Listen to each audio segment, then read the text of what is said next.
Queria que você abrisse a palavra de Deus comigo em Êxodo capítulo 20, versículo 15. Nossa alegria vem de sermos filhos, filhas, servos e servas do Deus Altíssimo. E por causa disso nós estamos numa jornada sobre os 10 mandamentos. Cada mandamento daria uma série. Cada mandamento daria uma série de pregações. Porque quando a gente vai estudando cada mandamento e os seus desdobramentos, isso se tornaria facilmente, cada mandamento ali, 3, 4 sermões, tranquilamente. Esse de hoje eu acho que daria um pouco mais. Eu vou falar um pouco sobre nossa confissão, só para você ter uma ideia. Mas vamos ler juntos então? Êxodo capítulo 20, é tão grande, né? Versículo 15. Vamos ler juntos. Quero chamar também, tem crianças aqui ainda, para ir para o PEN Kids. Cadê as crianças ou já estão todas lá? Todas lá? Então tá bom. Então a gente ora por elas aqui juntos. Vamos ler juntos então, de uma só vez e uma só voz, vamos lá? Não. Pode ser melhor, não pode não? Vamos lá? O que significa isso? Baixa a tua fronte, vamos orar. Vamos falar com Deus. Senhor, sua palavra aberta, lida, ajude-me a explicá-la e que o Senhor mesmo, pelo teu poder, pelo mover sobrenatural do teu Espírito, que o Senhor aplique essa palavra nos nossos corações. E que nós possamos sair daqui nessa manhã para a escola bíblica dominical, para o restante do dia, refletindo, Pai, nesse versículo que lemos assim, uma passada de olho, para decorar, é tão simples, uma pequena frase, mas de um impacto tão profundo, de um impacto, ó Deus, tão glorioso na vida daqueles que entendem o que é esse mandamento e qual é a vontade do Senhor para a vida dos teus fiéis. Foram tirados da escravidão, foram libertos dos seus pecados, as amarras malignas do Egito espiritual que os prendiam, caiu por terra quando o sangue de Jesus lavou a mente, o coração, e agora eles entendem o sentido do Natal. Nós entendemos. Seja profundo, Senhor, seja real, seja um compromisso nosso com o Senhor, com a sua vontade. Porque a sua vontade, ela é boa, ela é perfeita e ela é agradável somente para aqueles que entendem que não eram nada, que não faziam parte de um povo, mas que agora em Cristo Jesus, com a vinda de Cristo Jesus, a obra de Cristo Jesus consumada naquela cruz e a promessa do retorno glorioso de Jesus, aqueles que entendem que são agora chamados povo teu, filhos teus. Então, Pai, nos abençoe aqui, nos ajude em nome de Jesus. Amém. Queridos irmãos, quando nós falamos não furtarás, não roubarás, é uma frase simples de entender, socialmente falando, não é? Você lembra a primeira vez, para os mais roots, não os Nutellas, os mais roots, lembra a primeira vez que você apanhou da sua mãe porque você chegou com um lápis em casa? Lembra? Ou que você chegou com um carrinho bem pequenininho do seu amigo, ou que você levou uma canetinha da sua amiga da escola, uma borracha, ou talvez uma coisa outra. Eu me lembro bem. Se a minha mãe estiver assistindo, ela lembra também, eu acho. E na hora a gente acha um absurdo, né? Ser corrigido por causa de um negocinho bobo. Mas depois daquilo, nunca mais eu peguei nada de ninguém, nem emprestado, para levar para casa. Porque se eu levasse emprestado, eu tinha que levar a pessoa que emprestou comigo. Senão... Mas como é importante sermos corrigidos pelos nossos pais. Como é importante entender o valor da propriedade privada, do que não é meu, do que é do outro. Como é importante entender que o que é do outro, não é meu. E esse mandamento, claro, assim como os outros, ele é intercambiável, né? Você não pode cobiçar, você não pode adorar, você não pode criar um ídolo no seu coração e roubar o que é do outro. Por causa dos seus olhos, por causa do seu pensamento, por causa do status social. Como é importante sermos corrigidos. E a palavra de Deus, nesse mandamento especificamente falando, não furtarás. É a ideia de alguém que pega algo, não importa o tamanho e não importa o valor, mas é alguém que pega algo que não é seu de forma indevida. E especialmente aqui o não furtarás de forma escondida. Porque, irmãos, se a gente pensar hoje, alguns tipos de roubos, né? Não é escondido. Você andando aqui na calçada, você andando na 25 de março, você caminhando pela rua, o ladrão vem e leva seus pertences. Mas aqui tem uma nuance muito importante que o mandamento nos faz entender, que o roubo não é apenas roubar o que alguém viu ou o que alguém deu falta, mas é tomar algo escondido, ainda que alguém não veja. Ainda que alguém nem dê falta disso, mas especificamente falando da propriedade privada de negociar de forma indevida, de invadir territórios que não é seu, de remover marcos que foram colocados pela lei. Olha só, no nosso português, diz assim: tirar o que está em casa alheia, ou o que outrem leva consigo, cometer fraude, subtrair coisas escondidas, aqui, né, furtar, despojar de alguém, plagiar. Plagiar é crime, irmãos. Mas muitos universitários hoje esqueceram disso. Mas além de ser crime, copiar trabalho do outro e entregar no seu nome, plágio é crime. Mas isso é furto. E ainda que o seu professor não perceba, ainda que o dono do livro, do artigo científico, não veja, é quebrar o mandamento. No hebraico, a ideia de levar de fato algo de alguém, seja fisicamente, intelectualmente, tomar algo de alguém e dizer que é seu. Fazer isso secretamente, escondidinho, ou ir roubando devagarzinho. Sabe aquele crime que a pessoa vai cometendo pouco a pouco? Hoje eu vou levar só um pouquinho. Amanhã eu vou tomar só mais um pouquinho. De janeiro a dezembro, todo ano. Sabe do que eu estou falando, irmão? Roubar seu patrão. Quantas vezes você precisa ir no banheiro, no seu trabalho? Quantas vezes você precisa sair da sua mesa ou do seu posto de trabalho para tomar água?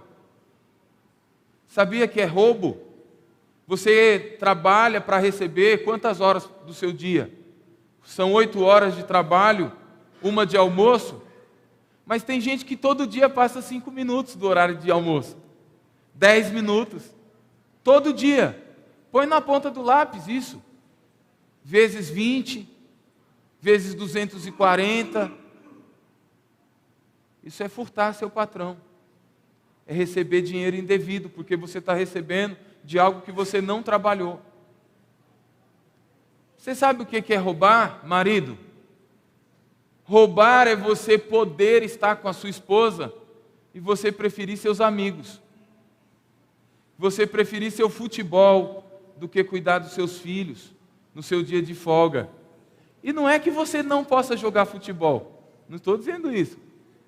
Estou dizendo que é roubo quando você tira da sua família para dar para outra pessoa.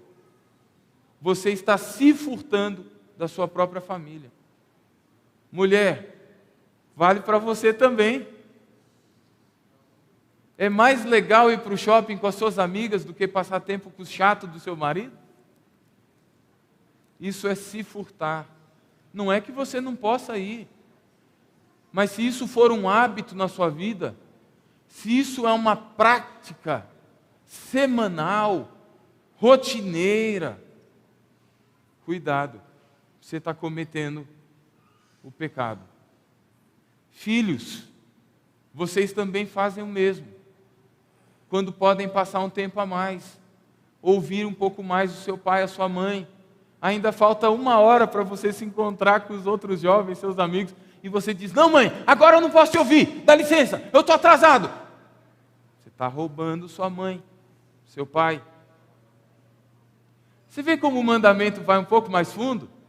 Que a gente fala: mas eu nunca peguei uma arma na minha mão, eu nunca tomei algo físico do que é dos outros. Mas o mandamento não está falando apenas de roubar algo físico. Ele vai muito mais fundo. O nosso tempo hoje não dá para a gente estudar tanto esse mandamento. Mas, na nossa confissão de fé, pergunta 141 dela, no nosso Catecismo Maior, de Westminster, que foi confeccionado aí na mesma época que nossa confissão, olha o que ele diz na pergunta 141, Catecismo Maior de Westminster. Quais são os deveres exigidos no 8º mandamento? Não furtarás. Os deveres exigidos no 8º mandamento são, presta atenção, irmão, irmã, olha os deveres do 8º mandamento: a verdade, a fidelidade e a justiça. O dever, ele nem falou de porte de arma aqui. É a verdade, a fidelidade e a justiça. Nos contratos e no comércio entre homens, dando cada um o que lhe é devido, nem mais nem menos. Restituição de bens ilicitamente tirados dos seus legítimos donos, a doação e a concessão de empréstimo livremente, conforme as nossas forças e necessidades, conforme as nossas forças e as necessidades de outrem. A moderação de nossos juízos, vontades e afetos em relação às riquezas desse mundo. Olha que isso tem a ver com a gente. Moderação. O cuidado e empenho provenientes em adquirir, comprar, guardar, usar e distribuir aquelas coisas que são necessárias e convenientes para o sustento de nossa natureza e que condizem com a nossa condição, o meio lícito de vida e a diligência no mesmo, a frugalidade, a simplicidade de vida aqui. O impedimento de demandas forenses desnecessárias e fianças, porque se você for pego, roubando na empresa, vai obrigar peritos criminais irem na sua empresa, investigar sua vida, sua conta bancária. Isso pode acontecer com quem é inocente, mas isso acontece muitas vezes com quem realmente é culpado. E o nosso catecismo segue. Que Deus nos livre disso. Outros compromissos semelhantes. E o esforço por todos os modos justos e lícitos para adquirir, preservar e adiantar a riqueza e o estado exterior, tanto de outros, você trabalha para isso, como do seu mesmo.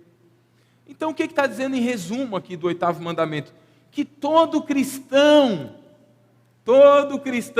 salvo da... Olha, vou falar até repetido, um servo salvo pelo Senhor.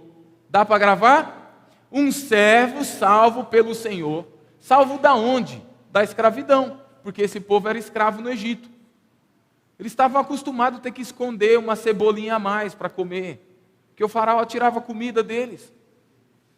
E acostumados a verem outras coisas no Egito. Mas um servo salvo da escravidão pelo Senhor, ele é honesto.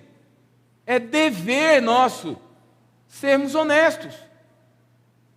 Não posso entrar muito aqui por causa do nosso tempo, mas veja, é muito fácil o cristão cobrar do senador, do deputado, do presidente honestidade. Mas é terrível você ver um cristão enganando o outro. E não é nem negócio de muito dinheiro, às vezes nem tem dinheiro envolvido. E o cristão está enganando o outro. E querendo cobrar a honestidade do outro. O Pai, o nosso Deus e Pai, quer nos exortar. A vida, o que o catecismo está dizendo para nós, é que a vida do crente é nosso dever ser honestos. Isso faz parte da nossa essência, irmãos. Sua mãe nem precisa te falar isso, seu pai, seu pastor, seu amigo. É nossa responsabilidade, dever ser honesto. Também, vamos adiante, é responsabilidade nossa sermos generosos. Você viu que ele fala de empréstimo com liberalidade? Não é emprestar falando assim, olha, vou te emprestar R$100 hoje, porque até quando você vai me pagar mesmo? Daqui 3 meses, deixa eu calcular aqui. Olha, daqui 3 meses você me dá 130. Aí você vira um agiota gospel. E acha que é bonito. Aí ele vem e pede para o pastor, estou num negócio bom aí. Deus está me abençoando. Queria que o senhor orasse aí que o dízimo vai aumentar. Aí a gente, como pastor, a gente sempre pergunta, mas que negócio é esse aí, meu irmão? Tem a ver com generosidade ou com ser tacanho? Com ser interesseiro? É um bom negócio só para ele ou é um bom negócio para os outros? Porque é dever do cristão ser generoso. Nós não somos agiotas, irmãos. Ser moderado. Você viu que a resposta do catecismo fala que você precisa ter controle sobre suas emoções? Você precisa ter controle. Por quê? Porque a pessoa descontrolada, ela é capaz de roubar. Porque ela quer tanto uma coisa, quer tanto, mas ela não tem dinheiro. Mas ela tem vontade. Se ela tem mais vontade do que dinheiro, falta de moderação, falta de freio da vontade, vai levá-la ao roubo. E repito, não estou falando só de dinheiro.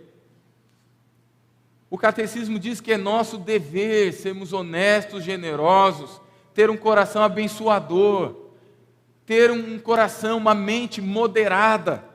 Faz parte dos frutos do Espírito, moderação. O catecismo diz também que é dever nosso sermos zelosos na administração dos nossos bens e de todas as coisas que Deus coloca nas nossas mãos.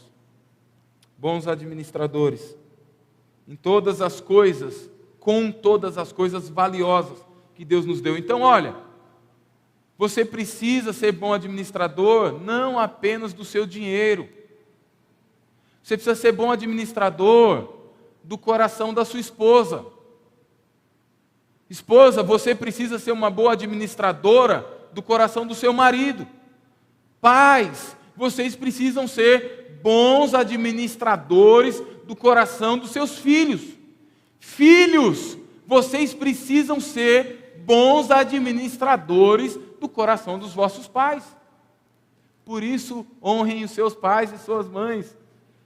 Honrem. Zelo. Deveres. Isso fala sobre mordomia cristã. Saber usar o que tem e não tomar o que é do outro. A pergunta 142 do Catecismo Maior de Westminster diz assim: tem os deveres na 141. Depois você pode ler na sua casa, tem todos os textos bíblicos lá. Olha, na 142, se tem deveres, então quais são os pecados proibidos no 8º mandamento? Proibidos, além da negligência dos deveres exigidos, são o furto, o roubo, o tráfico de seres humanos e a recepção de qualquer coisa furtada. Qualquer coisa furtada. Ai, irmão, vou ter que contar. O tempo voa, mas vou ter que contar. Uma vez uma pessoa chegou para mim e falou assim: pastor, rapaz, essa semana Deus me abençoou. Eu estava lá em casa e de repente alguém bateu na minha porta lá no bairro e eu estava orando a Deus pedindo um aparelho de som novo. E você acredita que ele trouxe novinho por R$50? Olha que bênção! R$50 um aparelho de som novinho. O que você acha? Pecado, irmão. É pecado. Não foi você que furtou, mas você está fortalecendo quem é o ladrão. Não aceite. É pecado. As transações fraudulentas nas nossas empresas. Não aceite. O peso e as medidas falsos. E aí, eu queria estacionar aqui na remoção dos marcos de propriedade hoje. John Frame, ele fala uma coisa muito interessante no livro dele, você poderia adquiri-lo. Parece uma Bíblia, mas é importante. Chama A Doutrina da Vida Cristã. É da cultura cristã, inclusive, da nossa casa editora. Não estou fazendo merchan, não estou ganhando nada com isso, a não ser que Deus molde o seu caráter, te dê uma ética cristã, que é o que Ele quer de nós aqui, com esse mandamento.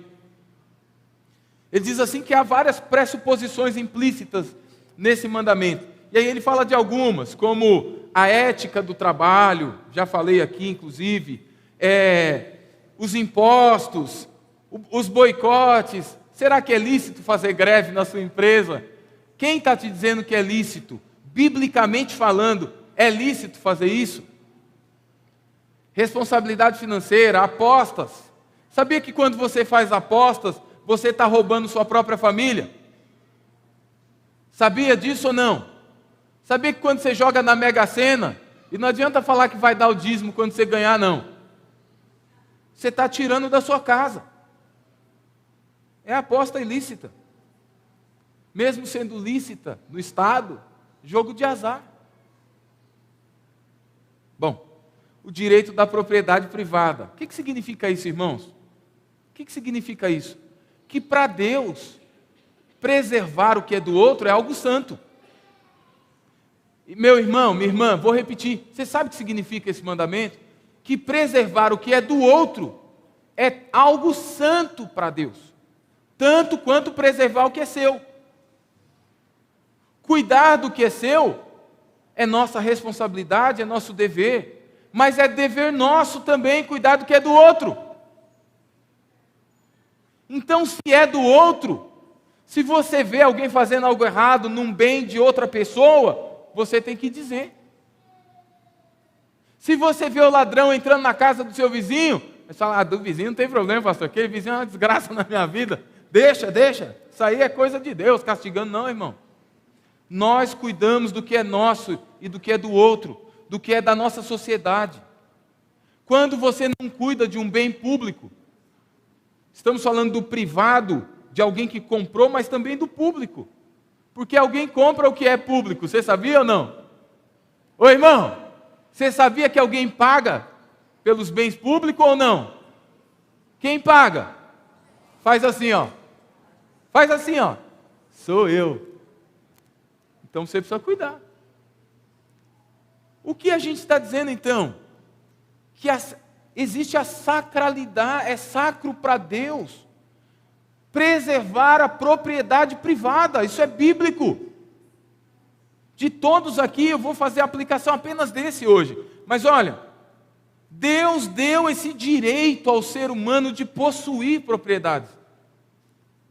Existem algumas doutrinas aí, de que não, de que todo mundo tem que ter igualzinho, de que tem que dividir todos os bens. Ô cristão, para de cair nisso, em nome de Jesus. Desde o início do mundo, Deus deu o direito do ser humano ter algo seu. Se você cuida bem, você vai ter bem. Se você se dedicar e trabalhar mais, é óbvio que você vai ter mais do que quem não trabalha. Mas quem não trabalha, é claro que quer tudo igualitário, irmãos. O preguiçoso que não vai ter com a formiga, é claro que ele quer que a outra formiga carregue a sua folhinha e chegue lá e divida a folha com ele. Mas isso não é cristão, isso é furto. Deus deu direito ao homem de possuir propriedades. Isso é o crente e o não crente, irmão. Você sabe que tem muito crente que quer viver a vida de Robin Hood, né? Não, mas sabe o que é, pastor? É que ele tem muito e o outro tem pouco. O que é isso, irmão? Quem disse que você tem essa medida de dizer quem tem muito ou tem pouco? Esse mandamento nos ensina que é santo para Deus, o não roubar. É santo preservar o que é do outro. Olha, Gênesis 1, 28. Enchei a terra e sujeitai-a. Criação. Cuida da terra, ela é sua. Deus está dando para Adão. Se você olhar no Salmo 8, versículo 6, os céus são do Senhor, mas a terra Ele deu aos filhos dos homens. Se você seguir adiante em Números 13, versículo 2, Deus envia os homens à terra de Canaã e Ele diz assim: a terra que eu hei de dar aos filhos de Israel. É Deus quem dá propriedade. Gênesis 23, Abraão reconhece isso. Sara morre, Abraão compra o campo. Abraão não invade. Abraão não remove marcos. Abraão compra de Efrom. Compra. Gênesis 23. Barnabé tinha propriedades. Lídia tinha suas propriedades. E a Bíblia nunca falou contra alguém ter propriedades. A Bíblia é contra quem rouba propriedades, quem invade propriedades, quem toma propriedades. O mandamento vai contra isso. As Escrituras, elas endossam essa visão do que é do outro. Nós precisamos valorizar o que Deus valoriza. Mas, em última instância, qual é a questão do cristão? Deus é o proprietário de toda a criação. Fala comigo. Deus é o proprietário de toda a criação. Então, por que a gente às vezes quer tomar o que é do outro? Olha o que a Bíblia diz. Oséias 9:3. Na terra do Senhor não permanecerão. Mas espera aí, a terra não era de Israel? Aqui é Deus falando de tirá-los da terra. Por que eles não vão permanecer? Porque a terra foi emprestada pelo proprietário último de todas as coisas. E Israel falhou, Deus arrancou. Você não precisa querer fazer justiça com a sua própria mão. O cristão não deve participar de movimentos de invasões de propriedades privadas. Porque se o dono daquela terra estiver fazendo algo errado, irmão, você e eu não temos poder para fazer justiça. E roubando, sendo um Robin Hood, não, é porque eu estou tirando de quem tem muito e estou dando de quem não tem nada. Mas espera aí, você é o dono da terra? Robin Hood parece tão bonitinho, mas ele é criminoso. Ele é um criminoso diante desse mandamento aqui. E tem crente que quer ser meio Robin Hood. Salmo 24, versículo 1. Ao Senhor pertence a terra e tudo que nela se contém, o mundo e os que nele habitam. No Novo Testamento, 1 Coríntios 10, 26. Porque do Senhor é a terra e a sua plenitude. É dele. O que significa isso para a gente concluir aqui, irmãos? Roubar o que é dos outros. Presta atenção. Roubar o que é dos outros é roubar quem deu o que os outros têm. É roubar a pessoa que emprestou o que o outro tem. Tudo que você tem agora é emprestado. E é emprestado por Deus, porque Ele é o proprietário. Você precisa ter essa consciência. Você precisa viver assim. O seu patrão tem aquela empresa porque Deus emprestou para ele. Seu vizinho tem a casa 2, 3, 4, 5 vezes maior que a sua, porque Deus emprestou para ele. O fazendeiro tem acres e acres e acres, porque Deus emprestou para ele e para sua família. Exceto os fazendeiros, óbvio, que roubam territórios. Aí eles também estão transgredindo da mesma forma. Mas aí, olha só, olha que loucura. O fazendeiro entra num território que não é dele. Aí um movimento social diz, então nós vamos entrar no território do fazendeiro. É uma pergunta simples, irmão. Isso é justo? Lembra do começo? Isso é verdadeiro? Isso é justo? Isso mostra a fidelidade do cristão diante de Deus? Você resolve um crime cometendo outro crime? Irmão, você resolve um crime cometendo outro crime? Não. Não. Então, roubar o que é do outro é roubar quem deu ao outro o que ele possui. Tudo é de Deus. Roubar a propriedade de alguém é tomar a sua herança, atacar a sua dignidade e a sua liberdade. Por isso que nós precisamos ponderar o que a política fala para nós. Porque tem algumas falas de políticos que falam de liberdade, liberdade, liberdade, e eles estão roubando a liberdade do outro, de ter os seus bens. Que isso, irmão? O mais grave, o maior problema de tudo isso, além da sociedade, o impacto, é que se rouba do Senhor da terra. E o Senhor da terra é Deus. O Senhor da terra é o seu Deus. O Senhor da terra é o nosso Deus, que nos salvou da escravidão. Não somos escravos ladrões. Somos servos livres, honestos, generosos. Como Cristo. Como Cristo Jesus. Cristo Jesus honrou o Pai em todas as coisas. Tudo é do Pai. Então você honra o Pai, que empresta a quem Ele quiser. Há justos e injustos. Jesus não entrava roubando nada em propriedade de ninguém. Jesus honrou o Pai em tudo. E sabe o que aconteceu com Zaqueu? Quando Zaqueu foi alcançado da escravidão, Zaqueu disse assim, olha, agora eu entendi, é do outro. Agora, Senhor, eu decido devolver 4 vezes mais de quem eu roubei. Isso é honrar o Senhor. Como Barnabé, que tem os seus bens e é generoso. Em Atos 4, 37, ele vende o que é seu para abençoar o cristão, abençoar o que necessita. Paulo diz que aquele que não é moderado, em 1 Timóteo capítulo 6, versículo 10, o amor ao dinheiro é a causa de toda destruição.